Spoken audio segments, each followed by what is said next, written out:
एक बार फिर से आप सभी का आज के इस स्पेशल क्लास में स्वागत है, जहां हर बार की तरह इस बार भी हम एक हिंदी के वाक्य को अंग्रेजी में ट्रांसलेट करना सीखते हैं और अंग्रेजी में बोलना सीखते हैं, जिसे हम रोज हिंदी में बोलते हैं। लेकिन आज का जो हमारा हिंदी का वाक्य है वह दूसरे हिंदी के वाक्यों से अलग है।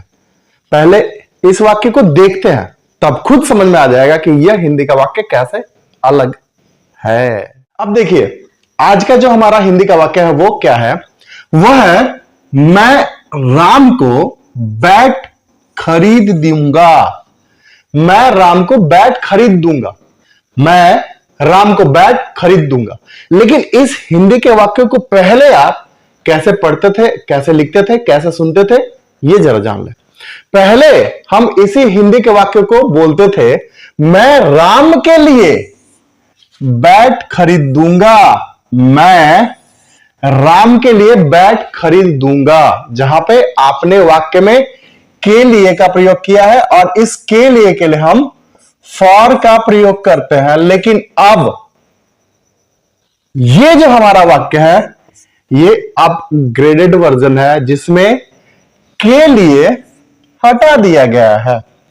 तो भाई फॉर का तो प्रयोग होगा नहीं, क्योंकि अगर हिंदी का लिखावट अलग है तो सीधी सी बात है कि अंग्रेजी में ट्रांसलेट भी अलग तरीके से ही किया जाएगा। के लिए यहां पर है तो हमने फॉर का प्रयोग किया। क्या ट्रांसलेट किया? मैं राम के लिए बैट खरीद दूंगा। I will by a bat. I will by a bat for Ram. मैं राम के लिए बैट खरीद दूंगा। I will by a bat for Ram. लेकिन के लिए तो है ही नहीं, तो हम फॉर का प्रयोग करेंगे ही नहीं। हमारा यह वाक्य है, मैं राम को बैट खरीद दूंगा। तो फिर सर इस वाक्य को अंग्रेजी में ट्रांसलेट कैसे करेंगे? कैसे करेंगे? यहां पे के लिए फॉर का प्रयोग करेंगे, लेकिन इस वाक्य में के लिए तो है ही नहीं, फॉर का प्रयोग तो होगा ही नहीं। तो समझो ये कि जब भी हम किसी सेंटेंस को अंग्रेजी में ट्रांसलेट करते हैं, हम किन किन चीजों पे फोकस करते हैं।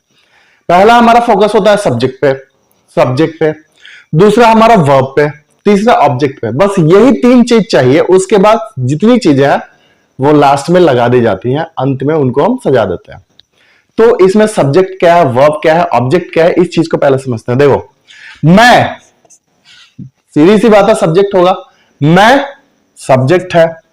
खरीद दूंगा हमारा वर्ब हो गया।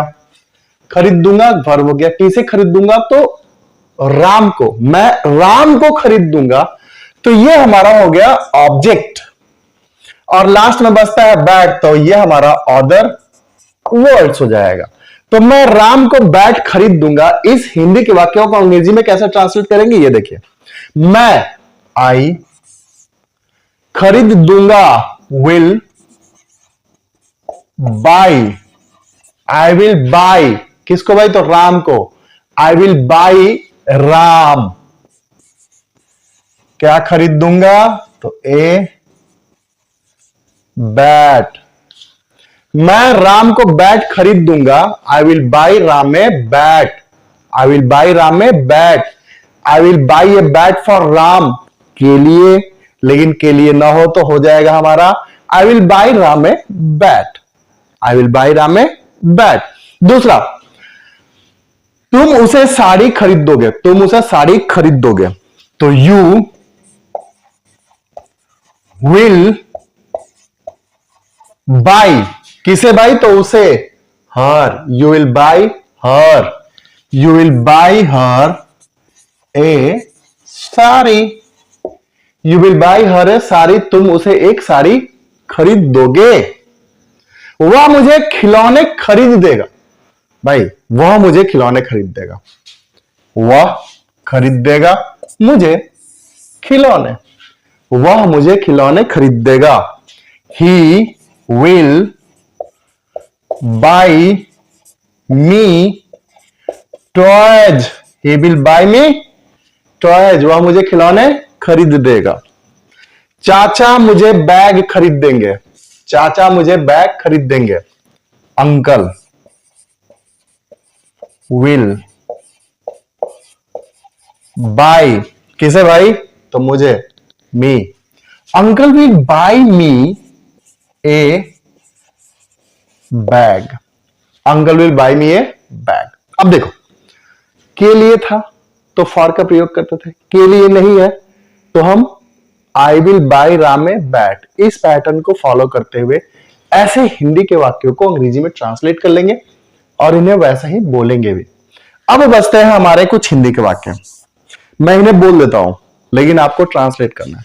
मैं इन्हें अंग्रेजी में ट्रांसलेट करके बता दूंगा, लिखूंगा नहीं, लिखने का काम आपका है।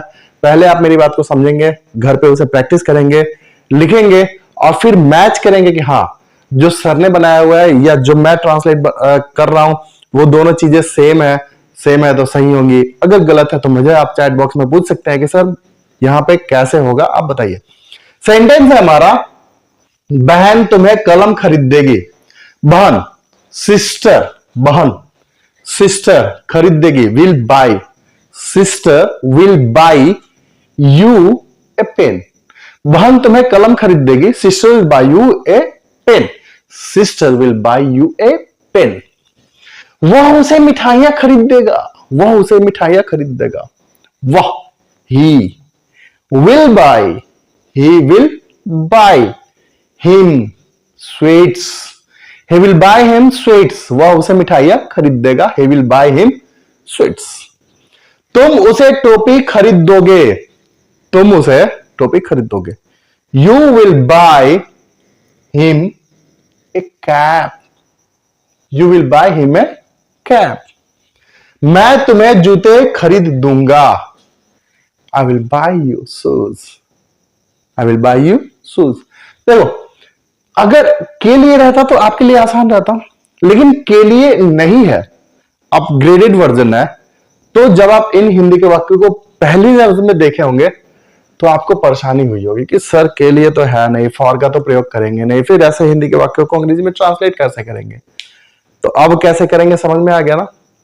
तो मैंने 4 हिंदी के वाक्यों को ट्रांसलेट किया था, 4 हिंदी के वाक्यों को मैंने बोलकर समझा दिया। अब आप क्या करेंगे कि इन हिंदी के वाक्यों को खुद से ट्रांसलेट करेंगे, वीडियो को जरा सा पीछे करेंगे और फिर एक एक करके इन हिंदी के वाक्यों को आपने क्या ट्रांसलेट किया और मैंने क्या बोला है उसे मैच करेंगे। अगर आप मेरे बताए हुए ट्रांसलेशन के साथ मैच कर जाते हैं तो आप सही हैं, अन्यथा आप गलत हैं। और फिर उस चीज को सही करते हुए फिर से वीडियो को पूरी तरह देखें, समझे और फिर समझते हुए उसे सही करें। और सही करते हुए जब भी ऐसे हिंदी के वाक्य आ जाए तो आप उन्हें आसानी से अंग्रेजी में बोल ले, आप उन्हें अंग्रेजी में आसानी से ट्रांसलेट कर ले और न खुद बोले और न खुद ट्रांसलेट करना सीखे, बल्कि दूसरों को भी ऐसे वीडियो शेयर करें ताकि आपके साथ साथ वह भी कुछ समझ जाए, कुछ पढ़ लिख ले और अपने जीवन में कुछ अच्छा कर ले। तो चलो, आज की क्लास कैसे लगी चैट बॉक्स में मुझे बताना। मिलते हैं कल फिर एक नए वीडियो के साथ। Have a good day.